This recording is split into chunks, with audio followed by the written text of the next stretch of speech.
Okay. Good night, girls. Tonight's Bible story is called Waiting for Jesus by Beulah Ragland. Mother, may I go over to Jimmy's house for a while? Asked Jerry. His grandmother is visiting him, and she tells such good stories about when she was young. Yes, but be sure to wear your warm coat and boots. It's a chilly March day, said Mother. When Jerry got to Jimmy's house, there was a blazing fire in the fireplace, and Jimmy's mother had popped corn for them. Grandmother Jerry and Jimmy sat before the fire. Jimmy said to Grandmother, "Tell us about when you were young, won't you, Grandmother?" "Well, I can still remember the old horse and buggy we used to drive around," said his grandmother. "But when I was about your age, we got a pickup truck. Father used it to take vegetables to town, and we would sell them to people in houses along the streets. Those were the old days we call the Depression. And money was scarce. We would sell a cabbage for a nickel and a dozen ears of corn for 15 cents. But we had plenty to eat because of the many things we raised on the farm. Our cows, pigs, and chickens furnished us with eggs, meat, milk, and butter. And Mother made good bread from grain that was ground at the mill. I used to get very hungry for candy, though. One time when Mother was away, I decided to make taffy. I must have gotten the recipe wrong, because when she got back, I was stuck with candy. It was all over my hands and face. My, it was a sight. Mother punished me by making me clean the kitchen thoroughly, including every sticky pan I'd used. I've never cared for taffy since.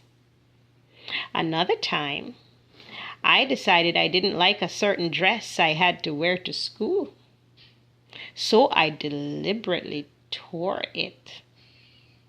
That time, I had to patch it myself. Mother said she couldn't afford to throw away dresses.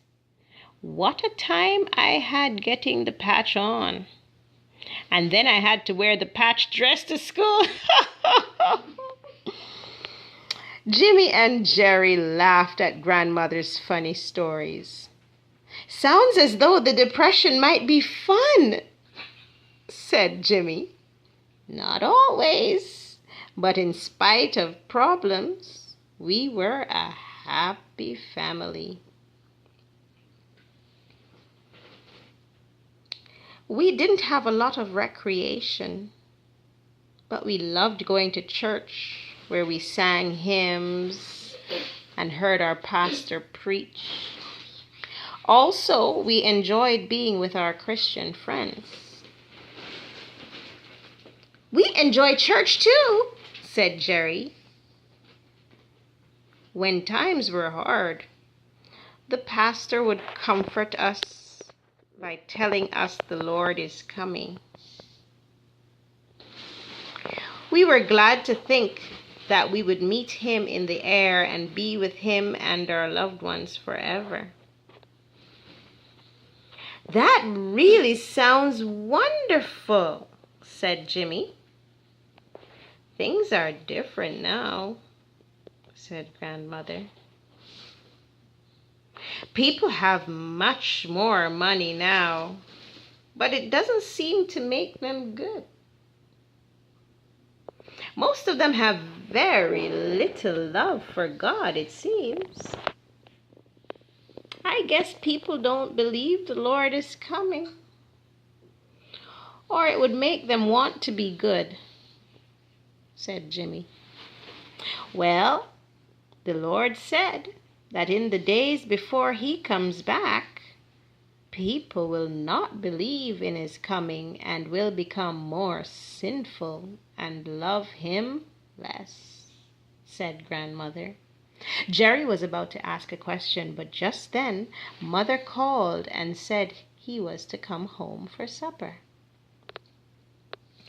At the table that evening, he told the family about what Grandmother had said, and then he asked, "If the Lord has promised to come back for people, why hasn't he come for them?"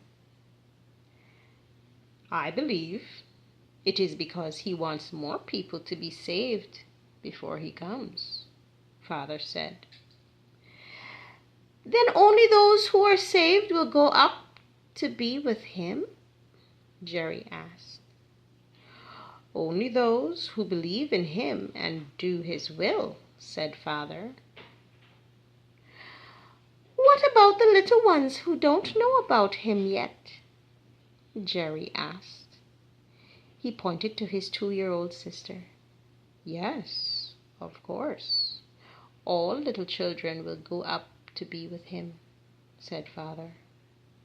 That night, before he went to sleep, Jerry thought about the Lord coming back.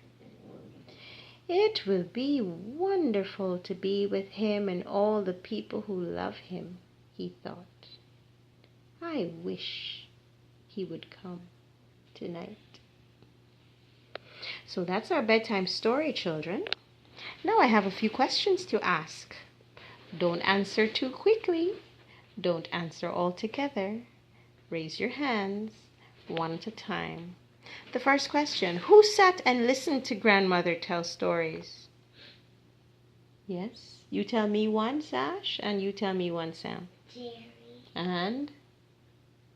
Jimmy. Very good, Jerry and Jimmy. What did Jimmy's mother make for them? Bread. Mm-mm. Corn. Popcorn. How did Grandmother's family get around when she was little? Yes?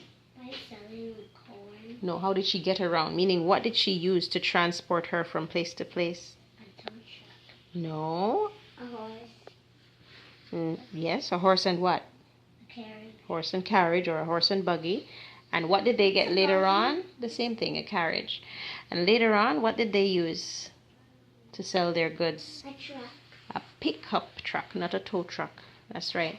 What was Grandmother especially hungry for back then? What did she make in the kitchen and make a mess? Toffee. Taffy. Yes, that's right. And taffy is a kind of candy. The family didn't have a lot of money during the Depression days, but they still had a lot of what? Faith. Faith. Yes, they had faith. But what kind of times did they have? Sad times? What kind of times? They had sad times as a family? They had happy times, even though they were poor and hungry. Who did the pastor say would come to meet them in the air? Yes? God. God. Who did they say would come to meet them in the air, Samantha? Jesus, not God, but Jesus. Remember, God is the Father and Jesus is the Son. And the Son is who died on the cross, and his name is Jesus. And he's the one who went up into heaven. And he is going to come back. Okay? All right. Well, I hope you have enjoyed your story for tonight. Okay? I would ask you to say bye to your listeners and good night. Say bye and good night. Bye. Good night. Thanks for listening. Please like, share, and subscribe for more bedtime stories.